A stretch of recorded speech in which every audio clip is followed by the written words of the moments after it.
Peyton with Girls Gone Right. Hey, it's Megan. And we have our friend Cameron on today. How you doing, Cameron? I'm doing good. Thank you for having me.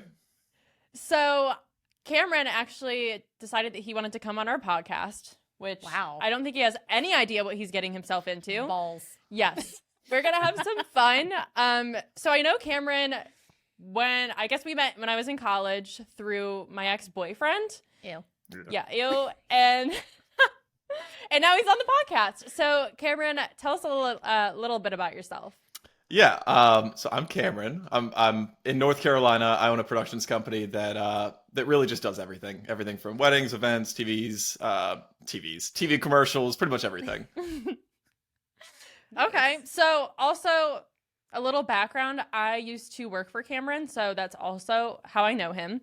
Nice. And I have some questions. So since I was your employee, was I a good employee? Oh, we're diving right into it. You were great. You were great while you were here. I was sad to lose you. I give you so many good references too. Yes. Yeah, that's what I was also wondering. So when people call you, because you are one of my references, is it a good reference? It is always a good reference. I always like hype it up so much more because you're also nice to me. So I'm like, oh, I was so sad to lose her. Like I'm jealous of you that you're getting her. So yeah, I set you up the best I could. Oh, okay. Well, I'm so flattered. Okay, thanks.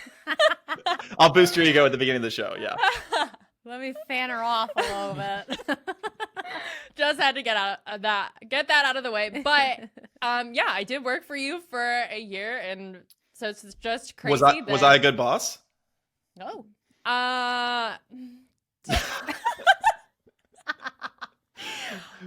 Honestly, reciprocate the compliment. You were a tough boss. Okay, that's fair. A tough boss, but in a good way. Yes. And it got me to where I am today, which is on this podcast. That's the nicest way you could have put it. So perfect. I'm happy with that.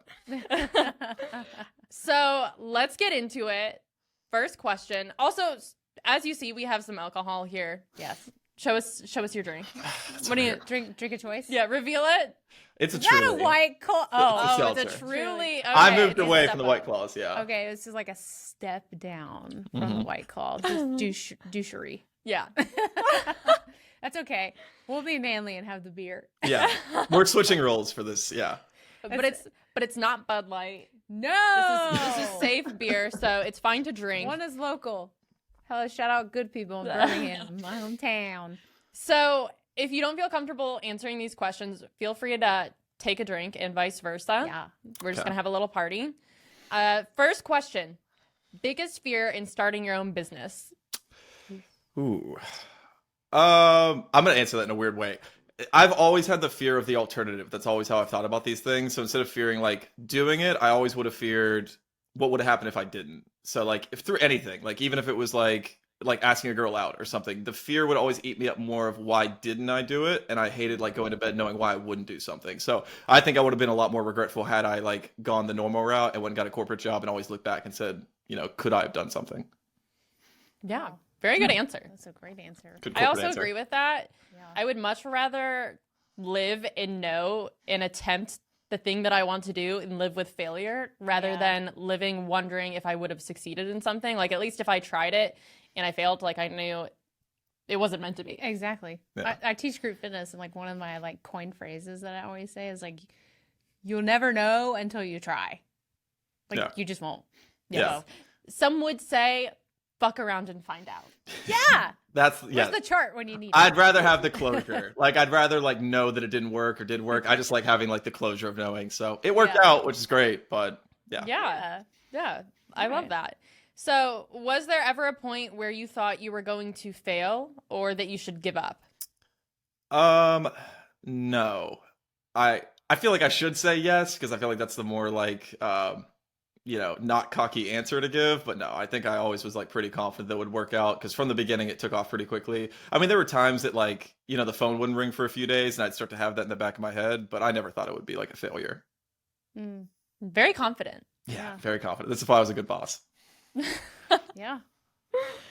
Okay, so what made you want to start this so young? And I guess before you answer that, how old were you when you started this business? So this one, I was 19 whenever I started it. Wow. Yeah, ECU, started it in college. I I tried to start one prior to that whenever I was 18, and that one did not work out. So I got my closure on that one too. I tried to start a marketing company, that didn't work, and then this one worked out. But I think I just always like found validation, I guess is the word. Maybe it's not the right. I'm drinking, but that might not be the right word. I always found validation from like work. Even whenever I was young, I was a lifeguard whenever I was like 14 and a half or 15 or whatever the youngest age is. And I just always loved like having a job and feeling like I was like self-supportive of myself and all that stuff. Yes. Yes. Yeah. Same. I had a job when I was 16. My parents didn't even tell me to go get a job. I just was like, oh, you got me a car, you got me a phone. I guess that means I need to go get a job. You feel They're so like, cool, like making your own money. Yeah. Yeah. You do. You're like, I worked hard for this. Like it's something about working hard and having that payoff in the end that just feels so good and gratifying. So Yeah. I took it way too sounds- seriously. Like it whenever I sounds was kind of selfish, but it's not. when I was a lifeguard, like I'm just a lifeguard. I'm like 15. I changed my voicemail to say, "Hey, this is Cameron, the lifeguard from Swim Club Management Group." Oh, you did not. Yeah, because I felt like I was like, I'm gonna embody this. I will be the Yeah. lifeguard. Yeah. If I'm gonna do it, I'm gonna go all gas, no brakes. If I'm a lifeguard, I'm a lifeguard. I was the best damn my lifeguard personality. you'd ever see. Yeah, 100%. I love it. So that was your first job, Yeah, lifeguard. lifeguard. Yeah. Mine was selling shoes at Baker's shoe store, which is no longer around. They went bankrupt. But I had to work extra Great job, hard. Megan. Yeah, You're a killer employee. I know. I robbed them so they went bankrupt. It was all my fault. No, they. statute I of had to limitations like 7 years, so I yeah, know, you can I say it. I ruined their shoe business on purpose. It was all my fault. No, I had to work extra hard because we made commission. Ooh. Yeah. Incentive. Yeah. Mm. So I was like, oh, I gotta sell the shit out of some shoes. Oh my god. That's a great. My first job, I'm trying to think. So actually, I started young, and I was like a nanny, Yeah. and for like a whole summer, and actually it was like for my cousins, Yeah. and they're not gonna watch this, so it's fine. They were rugrats. It was so tough, and after that, I'm like, I never want to babysit again. So I found other jobs to do, but yeah, it was a character building moment. It Your was really kids? tough. L- Babysitting came with like lifeguarding. Like the people that we would Yeah. lifeguard would ask us to babysit, which felt weird as like a guy, like a 16-year-old boy to like go babysit. Yeah. But there's now that we're getting crazy, there was one lady that paid us in beer, which was wild, and I can't believe she did that. But what I realized now that I got older is she would pay me in one case of beer, which is like $16 to babysit for like 8 hours. Like I was there like all day, and she'd just come back and You give me a got case of beer. scammed. I got so scammed now looking back on it, but it was a criminal act, so it's Wow. fine. It's funny that you say that because actually my voicemail said, "Hi, this is Peyton the nanny. I'm sorry I missed your call." We're the same person. I'm just Oh, kidding. yeah. I'm totally Okay, kidding. come on. I thought you were serious. I was like, y'all I are was- freaking weird. I was excited to have a peer. Insert career here. It's like, hello, you've reached Megan, the girl who caused bakers to go bankrupt. Just really I threw my whole resume on my voicemail pretty much every time I had a job. And anytime anybody like that worked for me, like Peyton, whenever you worked for me, like on your voicemail on the phone, we had you record a voicemail saying, "Hey, this is Peyton with Sky Vision." So I always got like a little like gratification from that of like, hell yeah. That's Aw. right. Oh yeah. Love it. 100%. That is hilarious. So, what motivates you to have all these jobs and start a company so young? All these jobs. What motivates you to work? People need to hear this because a lot of people don't like to work. Nobody wants to work. right Yeah. now. Yeah, I mean, I just think that like there's a lot of things in life that I want, and I think that like you always hear like money can't buy happiness kind of thing, but I think it kind of can a little bit. I think it can at least get you to a place where you're comfortable. Like if, I want to go on a vacation, I'm comfortable with that. If I want to buy something, I'm comfortable with that. Like I bought a boat, and you can't really be sad on a boat, so I feel good about Are that. you wearing your flippy floppies on your boat? My Gucci flip-flops? No, I do not. And nor do I own a pair. But yeah, I would say that. I like the financial freedom of it. I like I don't use credit cards. I like just my own kind of personal like financial stuff. I like the idea of being completely like self-sufficient. I agree. I think that it is so rewarding to be able to buy things yourself Yes. and to have that freedom and security and know that you did that all on your own. Like, Yeah. it feels really good to work hard for something that you really want in life and create a really good life. Like, you can look back on that and be like, I created that because I worked hard, and it's like grit and discipline. Yes. So I think that's awesome. And also Yeah. I do agree that you need money to at least be somewhat, it makes things easier in the sense that money is the vehicle to happiness, in the sense that if you want to travel, obviously you need money. And money gets you to these things and helps you reach your goals. If you want to go on a vacation, or you want to buy a house and you want a family, like, you need money. Yeah. And a lot of the population is not firmly grasping that concept. No, they want everything for free. Oh yeah. No, we get that a lot. Like, a lot of people reach out saying they want free shoots and free this and free that. It always confuses me of like, why don't you work for it? Also, I gave the selfish answer because I'm drinking. Like, I love supplying for the people that work for me too. That's probably the main thing that drives me. Like, my brother, his fiance, my best friend, they all work for me. And I think it's really cool to like know that I'm providing something for them and their families. And that's the less selfish answer. But yeah, money. Well, I mean, you're making a good point though, because I used to sing in a cover band, and whenever people would ask for our rate for like an event, like a wedding or a party, when we would give them our rate, they'd be like, "Oh my God, why is it so much?" Like, because you're getting this and you're getting this and that and this and that. You're paying a service for entertainment, or you're paying a service for film, and you're paying a service for somebody to come out and record your event for the whole day. Like, you wouldn't expect to go sit at work for free, would you? No. I don't know why it's small businesses that people will like harass about money like know. that. Like, I've never gone to a restaurant and they come out and give me the bill and I'm like, are you serious? Can you bring this down a little? What am I getting for that? Like, just pay it. Exactly. Yeah. It's the small business people that get picked on the most. It's Yeah. hard when you have a service too, because people Yeah. don't get to physically hold your hard work in their hands, and it's not tangible. So therefore they think that they can get a discount, or that it's just easy for you to do, and like, oh, it's not costing you anything, it's just a service. So like, just come out and do it.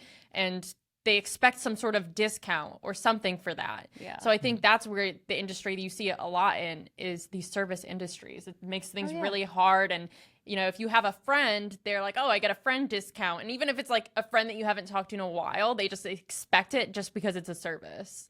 I'll never understand that. The friends should be supporting your business. Like, if anything, they should be excited to pay the full amount. That I've never understood, which I've done. Like, and just out of kindness, they never ask for it. If they ask for it, I won't give it. But if they don't ask for it, a lot of the times I will give something if they're like a friend or family. Or definitely family, but friends.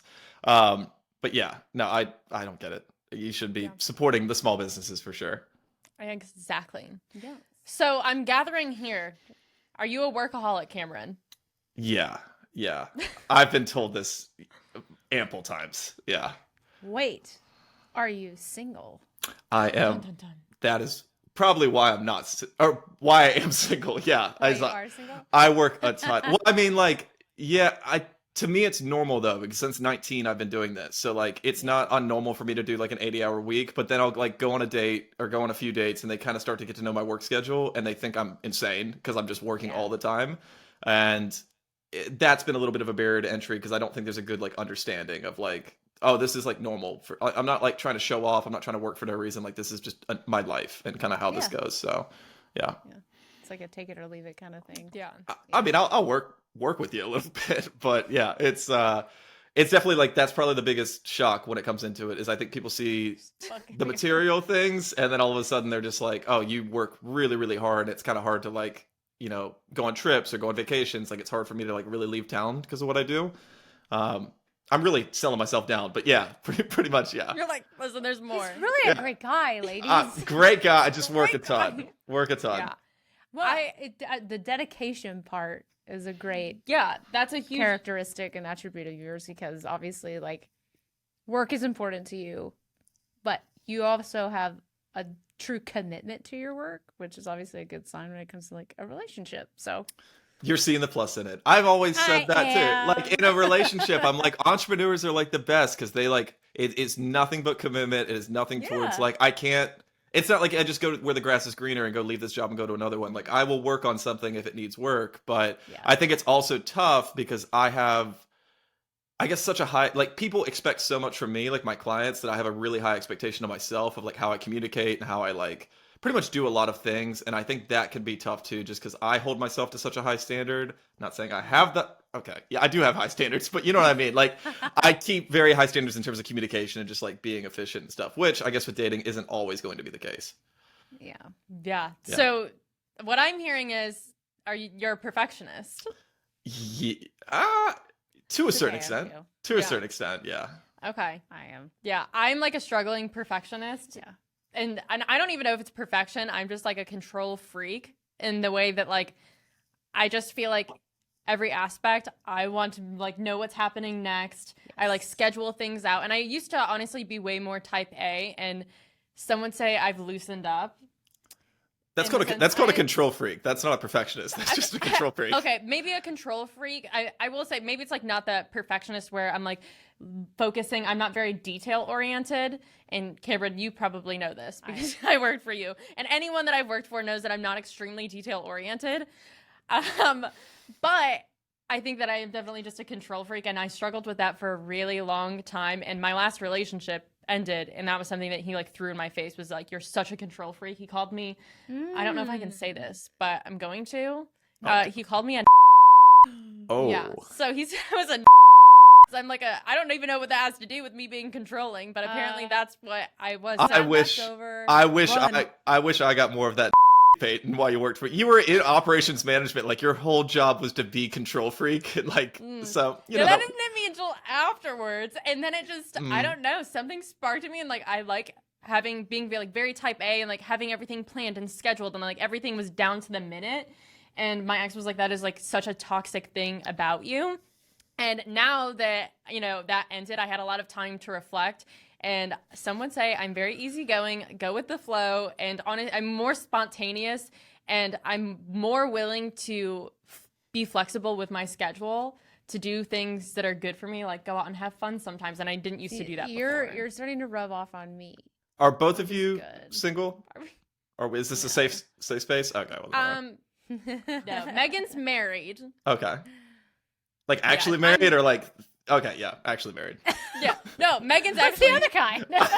Practically married. The way you said it, I was like, she's like practically married. But okay, yeah, so she's yeah. married. Megan's for real married. I am dating. For real. Okay. Okay. Do you think every relationship you've come out of, you have learned something from, like, about Yes. yourself that you've like improved from, or do you think there's some you've come out of where you're just like, no, that was all him?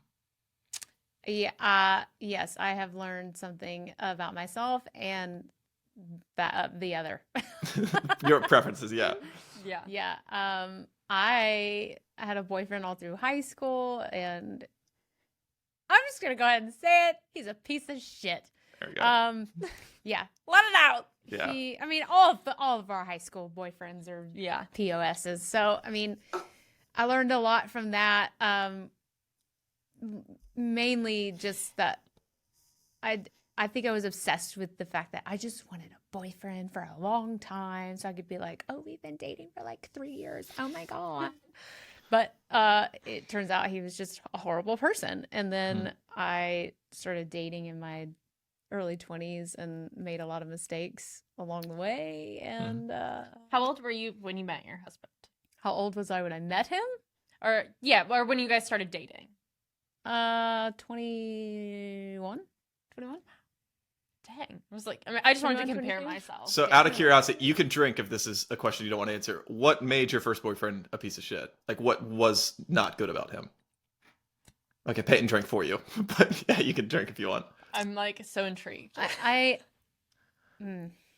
This is that would be a very deep conversation. Okay. Um, We can save it for a few drinks in if we need. The people want to know. This is so interesting. So he was okay. We're about to get real deep, guys. I'm sweating. Okay, okay. So we all have our firsts. Mhm. Yes, he was my first, and shamefully so. And he kind of, he lied to me about me being his first. I was not. He lied to me about where he was from. He lied to Oh my me. gosh. Yeah, after the fact, like Dang. his whole life just turned out to be a lie, basically. amongst a bunch of other stuff that Wow. it's not appropriate. For the podcast, yeah. Yeah. But yeah, he lied about a whole bunch of stuff that he had told me from the beginning just to like get me to be his girlfriend, and then come to find out none of it was true. Mm-hmm. So I said, bye. Yeah. Bye. Spicy. Bye, you. That's like that's most high school relationships. To me, I don't count those. Those don't count in my book. Yeah. And I don't know if it should, but I just don't. That's not being counted. They're just gone. Yeah. That was like history. That was practice. Yeah. I feel like And that's a normal thing because most people are like, how many relationships you've been in? And it's like, are we I'm not gonna go back including to high my- school? Yeah, Yeah. I'm not counting that. Yeah. That was not a serious relationship to me. It wasn't something that I ever took seriously. No. Like, sure, maybe back in high school, I was like, I'm in love with him. And it wasn't love. So when people ask me, like, oh, have you ever been in love with someone? I never look back to my high school boyfriend. I was like, yeah, I may have said that I loved him, but that was like not love. I mean, No. we were together for 4 years. Oh, okay. So So- that's a long time. and, Okay, like- yeah, then that's acceptable. We'll allow it. Yeah, we'll permit this. 4 long years. that I can't get back. I like how the beginning of the podcast was like, Cameron, you're gonna get drilled. You don't know what you're gonna get into. And now I'm just sitting here. now I'm just putting you pouring in the my hot seat. guts out right Yeah. now. Yeah, Megan just said that someone was her first. I know this is crazy. This is I can't crazy. believe I just gave him that satisfaction. Not This that is- he's watching this, but This is like You're watching this. this is like 20 questions as a kid, where it like starts off like, "What's your favorite color?" and then now it's like, "Who was your first? And when did it happen?" Like we really escalated in 5 questions here, but Wow. I know. This We're is just so this is comfortable with so each other. spicy. Yeah. My God. Oh god. So, Cameron, have you ever been in love? No. Oh. Yes. Yes, I have. Aw. Aw. Was this like high school, college, recently? Elaborate. Yeah. After what we just said, let me go back to like high school. I know, I was like, let me just clarify. No, I don't think high school I really knew what it was. I think that like, well, I think at the time, had you asked me at the time, I would have said yes. But then my like, I mean, what love was to me now has changed. Of like now I see it more as like a best friend and somebody I can do everything with. At the time, kind of like you said, like you were just excited to be in a relationship, and I think that's how I was whenever I was like young. But no, I'd say like real love. Not really out myself. Probably 3 times. Okay. Yeah. A decent amount. Yeah. Yeah. Well, I guess not real because they're not around anymore. But you know, love for 3 times. How do you know that you are in love with someone? Oh. It's good and deep. We really transitioned away from the business questions to like the let's get Yes, into we it. did. I don't know. I don't think there's really like a word to describe it. I think there's a point where like in the beginning of dating, there's always this sort of anxiety almost of like, you know, what are they thinking? What am I thinking? Like what are we doing here? Like it's kind of like figuring each other out. And I think for me, where that starts to turn into falling in love is when it's like complete comfortability, where there's no more like question of like, are you seeing somebody? Am I seeing something? Like, what's going on here? I think when everything's comfortable and it just is totally relaxed, that's where the process starts. And then obviously it takes time after that, but yeah. I do think there's a word for that, and I made this up in my head, and I don't know how appropriate it's going to sound, because now that I'm thinking about it, I don't know if it's appropriate. But this is what I call it. It's like a heart orgasm. Oh my God. Oh. We started off with fuck around and find out, so I think heart orgasm's fine for the podcast. Yeah. Yeah, that's like the feeling of falling in love. That's how I define it. I could. Yeah. It's that's like a heart cute. orgasm. That's cute. I'm gonna say this the most feminine way I could possibly say it, but it's like there has been a time like my ex said this to me one time, and it actually made a lot of sense. She's like, whenever I hug you, I feel like I'm like not close enough. Like I feel like I'm just like and I think that's a very good way to put it, because Like you I have to felt that get way. inside of their skin. Yeah. Yes. In a Yeah. loving way. Yes. In a loving way. Yes, you have to get inside their skin in a loving way. Aw. But I think that for me, yeah, that and just like I think now kind of what I'm looking for too is just like that comfortability and just like which you can get comfort anywhere. That's not love, but I think that's definitely a great start to get to a place where everything just feels organic. Another girl that I dated said this was not a lover, like someone that I loved, but somebody that I dated just to out Did her. you say lover? Oh my God. Lover. Lover. Yeah. Dreaming lover. T-Swift. My Yeah. lover. This is not my lover, but she's like whenever you can like spend time together without being together. Like if you're editing and doing your thing and I'm over here and we can just be content doing our own things, but we just like enjoy being around each other. I think that's good because in the beginning you're always trying to like entertain each other and make sure like you're always doing stuff together. But I think that's also like a pretty good start to getting there. That's a really good point because a lot of relationships, when they start, it starts with this giant spark that turns into a big flame, and that flame kind of starts to dwindle because you do get comfortable and then you do kind of do your own things, but you have to keep that spark alive somehow. And I think that's with building each other up, having communication, talking to each other about your day, spending that quality time together. And then, like you said, just being around each other, being in the same room with each other. That way you have that sense of, I'm with my person. Do you want to hear something funny? Always. Peyton, a quote of Peyton's, because it came from Peyton, is now on my Hinge profile. So on one of your podcasts before, you talked about slow burn relationships versus spark relationships. And so I have a like, let's debate this topic, spark relationships versus slow burn relationships, which I don't know if those are real terms. I don't know if you made them up, but I just threw that in there because I think that's a really interesting concept. No, she says slow burn all the time. I love me a slow burn. So to be honest, like I'm very flattered that you quoted me on your Hinge profile. So I'll take the creds on that. You better have like gave me credit. Oh, okay, awesome, great, even better. Plagiarism. It's in quotations, says Peyton. But I think that to me, it used to be when I was younger and started dating and new to relationships, I was always about that flame, like, oh, well, we kissed and there was like a spark and like I went off of that. And then it was like one of my first serious relationships. I was so against falling in love. Like I was like, I just want to be so cool and not show my emotions like that. I would much rather play hard to get. And I remember this because it's like something that always stuck with me. And he's like, there's just nothing better than being in love.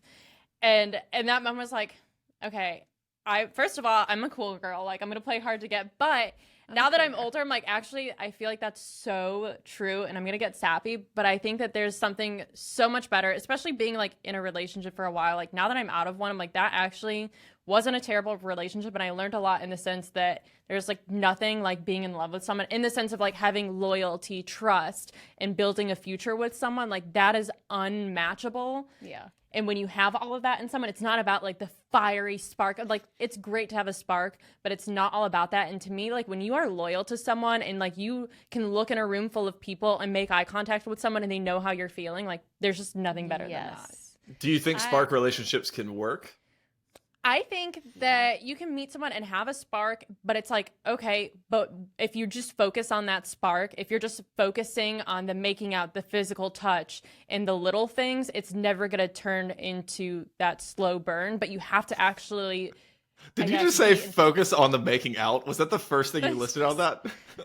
Yeah, okay, whatever. If you just focused on the making out. If you just focus on the if you just only focus on the physical touch in the sense that you have a spark with someone and you're just gonna, every time you hang out, it's just always physical and you don't ever, I guess, be intentional about how you're spending that time with someone. And if you're not being intentional about building those next things, it's just going to fizzle out because you don't have that trust. You don't really know that person.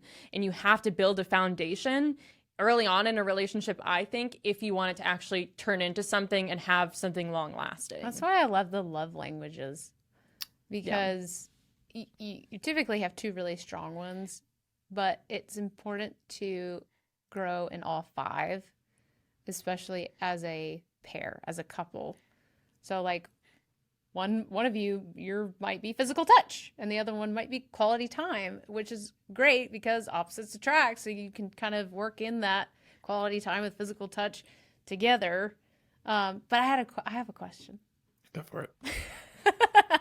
She's like, excuse me. Yes. Me? Yes. Is it my turn? I forgot it. What's something you do when you get nervous when you're like on a first date or like your first like it's new, it's fresh relationship, like a nervous tick. Everyone has a nervous tick. Yeah. I don't think it's like a physical tick. Like I don't think there's something like I don't like like touch my head or like do something like that. I think I just keep it pretty internal. But I think internally I focus too much on making sure they're having a good time, which isn't my normal personality. Like I might focus more on like asking questions or things that I think that they couldn't see as having a bad time. And not just with the relationship, I'm talking with clients or with anything, like just talking to anybody. Like I think when in doubt, I just kind of try and make sure that they're happy. But my own personality typically is more mutual, like making sure that we're both like having conversation and like I'm enjoying it and you're enjoying it. But I think that's kind of my nervous tick, because I always fall back to that. Oh, Yeah. That's a good one to have. Yeah, it's Megan, what is yours? I get really quiet. Like I almost hermit. Like I'm like it's a tough one. like my whole body like tenses up, and I'm like because in my head I'm going, don't say something stupid, don't do one of your stupid little like the Kermit the Frog gif. Put your arms down. Don't even think about it. But that's so much better. Okay, if we're talking about dating, that's so much better. Like that is like I would so much rather. There's been multiple dates that I've gone on, like multiple, that I have left being like, well, that sucked. Like that was like there was no. She didn't ask any questions. She was quiet. I was just talking to a brick wall. And then she texted me later and she's like, I had such a great time. Like can't wait for the second date. And I'm like, well, I'm sure you did. I've fucking just sat there and interviewed you for that. It's like being on the podcast. I'm just getting interviewed. But I just interviewed you. But there's like, I would so much rather, because I remember like, it was my senior year of high school and I went on a date with a girl and something came up about singing. And I was like, well, you sing. And she just started singing terribly, but she started singing super loud because she knew she was bad at it. And it was like funny and it was so goofy. But I still hold on to that, of that being so cool, as opposed to her being quiet and like reserved and all that. She just was like, fuck it, I'm gonna be myself. And I thought that was way cooler. Oh, that's I really love cute. that. That's cute. It's so cool to be yourself. Yeah. That's the coolest. I have it tattooed on my arm of be Just you. be yourself. I have be you. Be you. Yeah. Oh, I love that. I love that. Yeah. Yeah. So are we going to get that? A tattoo? Yeah. Yeah. Wait. Okay. Got it. After one podcast, we all need matching tattoos. Yes. Yes. You're like, Yeah. okay, what Official, arm, we're and best send friends. send me like something like that I can print out and we can all get matching tattoos. I got it. Just Sounds write good. it down and then take a picture, and we'll get like your script. on Oh our my arm. god. This is my dad's handwriting, so I'll get my dad's Oh, handwriting. we sent want to you. your dad's handwriting on There it you Yes. go. Yeah, we'll as a get that. tattoo. Mhm. I'll pay both of you good money if you actually get that tattoo. Okay. They're like, oh, what is that for? We're like, oh, well, we had a podcast with this guy and it's his dad's handwriting. on it. Yeah, that's the way to do it. What's Dad's name? Read. Reed. It's Reed's handwriting. Yeah, I'll send this bill. Okay, good. Reed, I hope you don't mind that we're gonna use your handwriting and just put it on our bodies forever. Yeah. He'll want That's royalties. not creepy. Cheers. That's not creepy at It's all. not- yeah, not even a little bit. I'm sure we'll enjoy it. Okay, so we're about to get even deeper. Oh I god. feel like that was already pretty deep, but Cameron, you said that you're single. So ladies, he's a bachelor. He's driven. He's successful. So now we're gonna get into what we do best, is grilling our person that's on the podcast. And these are Okay. like rapid fire, like Let's Okay, go. so shut up and answer quick. Okay, Yeah. sounds good. Yeah, no time to think. Perfect. Don't even blink. All right, I'll try. Okay. Do you think that you're ready to get married? Yeah. Oh, wow, that was like so fast. You said quick. Yeah, I definitely think. I think. Yeah, I can give more explanation if you need, but yes, I would say yes. Okay, what makes you like? What things do you think need to be in line in a man's life for him to say yes to that question? I think you just need to have all your own things figured out. I think it's tough in the beginning to juggle, like, okay, I need to get my career figured out and then my relationship figured out and then like my faith figured out, or all these different things that like people try and juggle. And I've got my career figured out. I feel like I've got my home. I've gotten everything like kind of situated where I feel comfortable with myself. That's probably the better way to put it, is being comfortable with yourself and love yourself. And I think I'm in that place now where I'm ready to add one more. I love that. That's huge. High five. That was like a really Thank you. a really good I love that. You answer. did not send me these questions prior, by the way. I don't know any of these questions. So if I give a good answer, just know I winged it. Yeah, I think that was a really good answer, and it's different because I think a lot of men will get into relationships, at least the men that I have dated in the past, and they struggle with that. They're not ready for something like that, but they think that they are in their head. They're like, well, I'm ready, but they don't have those things aligned. They're not confident. They're not sure where their life is, and they're still trying to figure that part out. Mm-hmm. So I think that makes a relationship very hard when you don't even know who you are and you're not even confident in life and you don't know where your faith is. So like you don't even know where you fall on the spectrum of being ready for marriage, but like you're gonna date someone just because you want someone. Well, You're they probably dating are someone- framing it differently. They probably are looking. I mean, relationships are easy when you think about it because you don't need to like consistently put in effort. Like it seems when you're younger. Like if I'm 21, I mean, would I rather try and like go on first dates all the time and see how that goes, or would I rather have something consistent with somebody that like I can hang out with all the time and it's easier? So I think people like lean towards that, but I agree. Like I didn't know who I was whenever I was 21. Like it's, you know, you still got to figure those things out. Yeah. Definitely. Is jealousy okay in a relationship? Yeah. Yeah. I mean, to a certain extent, I don't think like dumb jealousy, but I think if I'm having to compete with somebody, I don't think I should be having to compete for something. But if like if I was dating a girl and she wouldn't tell me something, but she would go tell another guy something, then yeah, I think that would be called jealousy, but I think I would just address it in a better way. Yeah. Yeah. I think a little jealousy is okay. It's a little spicy. It shows that you care. Yeah. Obviously to not some excessive extent to where it turns into craziness and toxicity in a relationship. But I think like a little bit of jealousy just shows that you care. If you're not a little jealous of your partner, it's like, do you even actually care? Do you care? It's okay to be a little jealous, a sane amount of jealous. Yeah. I joke around and say like, oh, you know, this girl is like totally flirting with me. I'll be like, I'll kill her. I will. No, that's You're like- fun. Do you think a little bit of jealousy is attractive? Like if your guy is jealous over, exactly. I think that's attractive. I would be very upset if like some girl hit on me and she's like, I don't care. You can do whatever you want to do. Like it's just like, okay, that's fine.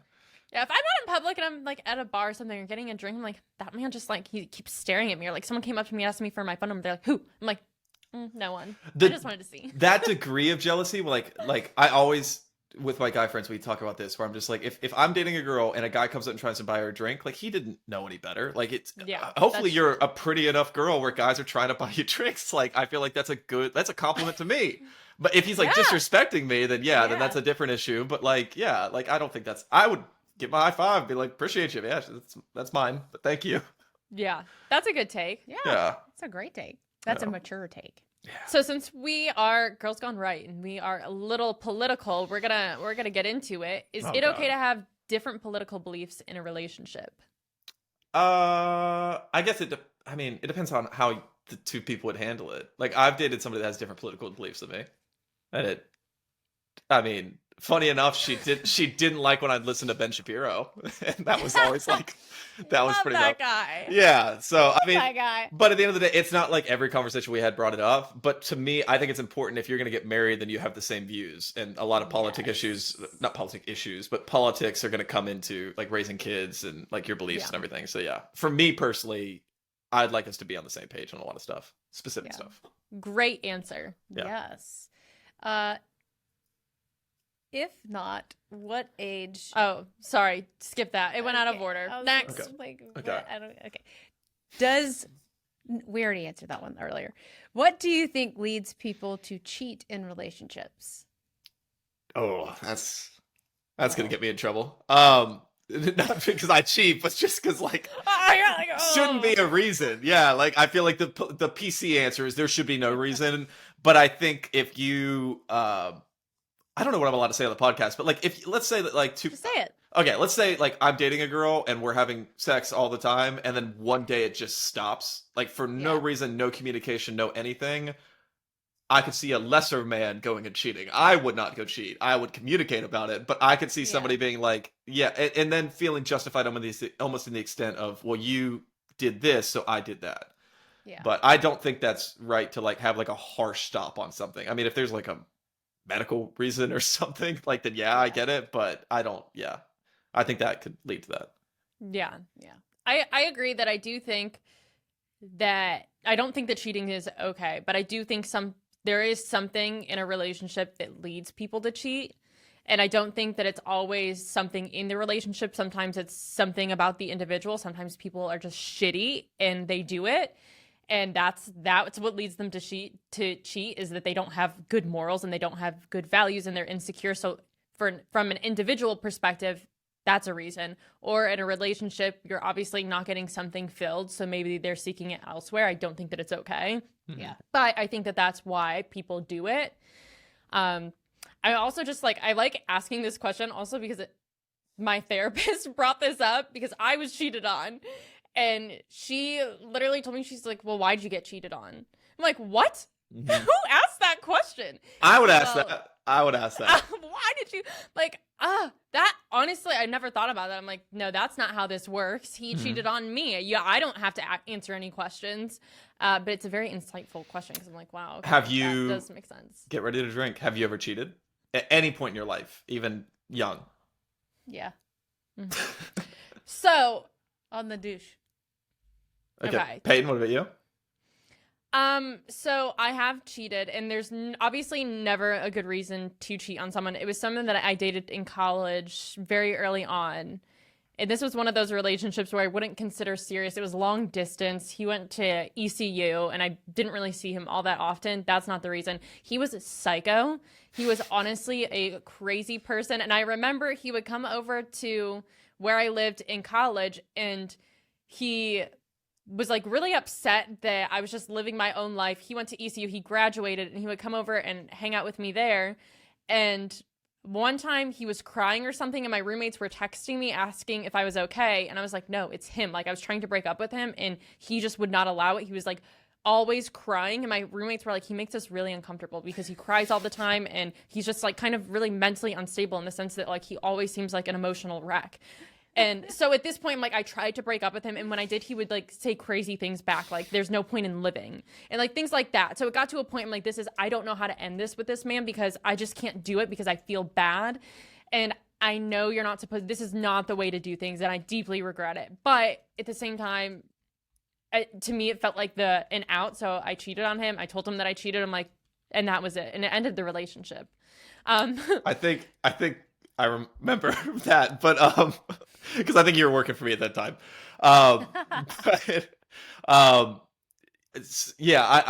I've while being in since I cheated on a girl in actually cheated on a girl in high school, which it was a high school relationship, and we dated for like a month and a half or something. Yeah. And when I say cheated, I kissed another girl at a party, but that was like after that, I felt like such a piece of shit. And honestly, I felt like such a piece of shit because I got caught. Like, I didn't tell her. Like, somebody went and told her, and I sat there and I was like trying to think about lying about it. I'm like, yeah, I just gotta own this. And I felt like such a piece of shit. But since then, to be honest, I haven't cheated while in a relationship, but like those toxic relationships where you're like on breaks and stuff, where it's like, oh, let's take a break for a bit. We were on a break. We were on a break. Yeah. So yes. But then it's still awkward because you get back together and it's like, so did you do anything? And it's like, yeah, oh, that's God. Terrible. Yeah. Terribly awkward. What is a deal breaker for you in a relationship? What is a deal breaker? There's so many. There's so many. So many deal breakers. Yeah, I mean, yeah, there's like big ones. I mean, but I'm trying to think. Like, can you specify that a little bit? Because obviously there's so many. Like, okay, does she have to be hot? Or even like you're on a first date with someone and you're like, okay, she said this, and like to me that's like a complete turnoff. I don't want to have a second date with her because of this. High maintenance. Or she's like, she goes to church, she doesn't go to church. Yeah. Or... Okay. So things like that. Okay, so I'm gonna answer the first question. I'm laughing at it. Does she have to be hot? I have to be physically attracted. So yeah, I feel like that's a good bar to begin with. Yeah. I got catfished once on Hinge, which we can talk about that really bad. That was a good one. That's so crazy. But that's never happened to me. Oh, it was a story. I didn't know that actually happened. Oh, I got catfished really bad. So that was an instant, hard no. But no, I think it's more so like just specific things. Like, actually very, very recently, and it's not a one-time thing. It's not like you can say one thing that will instantly like be like no. But there was a girl that I could tell, like, in the beginning, I thought it was cute in the beginning where she's like, you have to pick me up. And I'm like, of course, yeah, like I'll pick you up. But it's not it's like how she said it, you have to pick me up. And then as time went on, it was like, oh, I won't call you you have to call me. And then it was like, it kept going of like, no. Like, she didn't say thank you after dinner. She didn't say thank you anything. And I started realizing like, okay, this is a pattern now. And I realized that like, this isn't a partnership. This is like I'm buying your time. Demanding. Like I have to like do certain things in order for us to hang out. And I didn't like that. Forced chivalry. Yeah. She was like making you be a knight. It gave me the opportunity to be one. I was like, I would have. Let me show you that I can do that. I literally said, do you want to get dinner this day? And she's like, only if you pick me up. And I'm like, yeah, I'll pick you up. The fact that that's her response, that is a red flag because that's just not how I've got respond one. to that. I've got a good one. And Okay. this isn't even like while we're on the date. This is prior to the date. And for some reason, this has happened like 2 times in the past like 6 months that I remember, and it pissed me off. But if I ask you on a date and you go, maybe, or like we'll see or something like that, like this actually happened this past week where I asked a girl of like, hey, like we're all going on the boat on Sunday, like do you want to come out? And she's like, I can let you know. And I'm like, okay, so what that's telling me is you're waiting for other plans, and if you don't get other plans, then you're gonna fall back to this one. And I'm like, I'm not gonna be that. So no, that is an instant. I will not text you back if you're just like, no, let me say no. Just say no and say we'll do it another day. But if you have to like debate if you're gonna have better plans or not, then no. So my issue with this is girls say that they want to be treated to a certain standard and they want respect from men and they want the courting, they want the chivalry, they want you to walk, like a man needs to walk me to his door and respect me. And then they turn around and treat guys like this with very little respect, because to me that's disrespectful. It's not being transparent. When you're dating, you should be very transparent. And I think a man asking a girl out like that does take some sort of courage. Yeah. And you should be respectful of that. You should just be like, well, maybe I'll let you know. Yeah. Like that, to me, that's rude and that's disrespectful. That kind of goes back to the spark versus slow burn thing. I don't like, chase is the wrong word, but like I don't like that. Like I think some girls think that's like attractive of like, oh, I'm gonna make him work for it. Like her earn my like deep conversations if he does well on the first. And it's like, that's not how this should be. This should be like very like mutual in pretty much everything. If I ask you out to dinner, like, you know, like I'm obviously putting a gesture forward that I'm interested. Like, give me a little something back, not like, oh, we'll see. It's like, okay, well then we won't see. Yeah. The chase is so toxic. And I will say I did that a lot when I dated earlier in my life. And it's so much easier when you don't do it because it's upfront. You're being your communication skills are good and you're telling the person how you feel, and it's like there's no miscommunication, there's no gray area because it's transparent. And I think it just causes so much drama, and it causes a lot of hurt too, because it's like you go through the talking stage and you're doing like there's no boundaries almost, and the talking stage is very toxic. It's too like the chase and the talking stage. Yeah. Very toxic dating trends. I don't know, and tell me if I have a chip on my shoulder. But I like, there's, obviously I'm not naming names. There was a relationship I was in where after like 2 weeks of dating, which it was fun, but it was like we weren't really getting like deep in terms of conversation. And so eventually I was like, what are you looking for? Like, what are you looking to be? And she's like, oh, that's just, you know, that stresses me out. Like, I don't want to really talk about that. And I'm like, okay, yeah, that's fine. We'll give it a little bit more time. And so 2 weeks later, like, I think I brought something up again, like around those lines, and it's still, she didn't want to have that conversation. And so I ended it. I just stopped texting her back. Like she texted me once and I just didn't reply to it. And then we didn't talk for 10 days. And then she said something along the lines of like, oh, like, do you want to have a conversation? And I'm like, listen, if after a month of hanging out with me, you're still not ready to have a deeper conversation, like clearly this is not working out. And she did not see it that way. She was like, no, like that should take a lot of time, like 2 or 3 months to like, I'm like, I don't know. So in my opinion, your heart yearns for me or it doesn't. I'm not like playing a game of I don't know what this is. I think you know within the first few dates. I'm not going to say it's like first date because I think you're still getting to know each other. But by like the third date, I'm like, I know who you are. I kind of get your mannerisms and your sense of humor. And then by the third date, like I would hope to know kind of where you are in life and what you want from this relationship. Like, are we connecting? And is this something that you want to like take seriously and date exclusively? Because to me, I'm like, I don't want to date a bunch of other people. That's stupid. You're not like, dating should just be one-on-one. And it's very confusing when people are talking to all these other people and they're not focusing on what they have in front of them. Yeah. And if you're not being honest about that, you should also, before you go into dating, you should know what you want. Like, are you looking for a boyfriend? Are you dating to marry? I think people should date to marry. Why else would you just be going out there? People need to decide that before they go into the dating world. And if they're still struggling to find the answer when they find a really good person, it's because they don't know what they want. Yeah. And they're not going to find that out through going on more dates with the same person. Well, I think the deep conversations that you tend to have, like, you know, after a few dates, are imperative because that's how you get to know somebody. Exactly. I can only ask how many siblings you have so many times before it's just Yeah. like we gotta talk about something. But my hot take, I feel like for every successful relationship that I've had, my successful, I mean that like it turned out to be something like great. I knew within 2 dates, like pretty quickly. It's the ones that took longer than that. Like I haven't had a lot of success in my eyes with the slow burn stuff, with like the chase. Because by slow burn, that kind of sounds like chase a little bit. They kind of seem like they coincide. And for me, if there's not some sort of spark after the 2 dates, and maybe we have different definitions of spark, but like I know within 2 dates. Yeah. Yeah. I think 2 dates is fair. And when I say slow burn, it's not like I don't believe in the chase. And I also hate that. I don't wait to text back. And if I went on a date with someone, I'm not going to wait for him to text me back. I will immediately text him and be like, thank you for taking me out. I think that's a respectful thing to do, no matter what. But I don't want the chase. But I think the slow burn in the sense that, you know, you meet someone, and I've had this before, like you go on a few dates and it's like all there. It's so hot and you're so attracted to them and you're like, I see my future with this person. And then you kind of just jump all in and miss a lot of steps. In the steps, I mean, really getting to know each other before you make that up in your mind that this is someone that you are falling in love with. And you kind of, at least for myself, when I go into it that way and I just dive to me, I'm like, wear my heart on my sleeve, I go all in.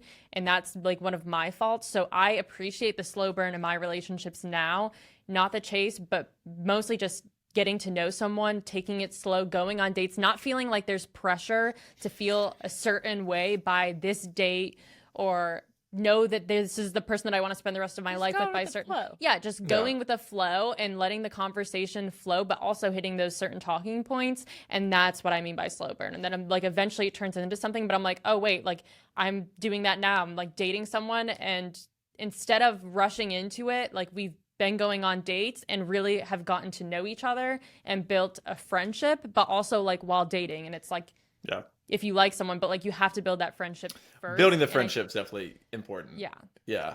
You should always continue to date each other though throughout a relationship. That for sure. Even when you get married. I try to, which week goes back to my tattoo, but like be you, like I try to on the first date. I don't like when you go on dates and they're like, oh, this first date version you get of me is different from what you'll get later. Like I'm going to be more quiet and reserve this date, but if you stick around long enough, you're going to unlock the second version of me, which is this and then that. And like, I just want to know what I'm getting into bed with is probably the worst way to say it, but like, you know what I mean? Like I want to know what like is happening.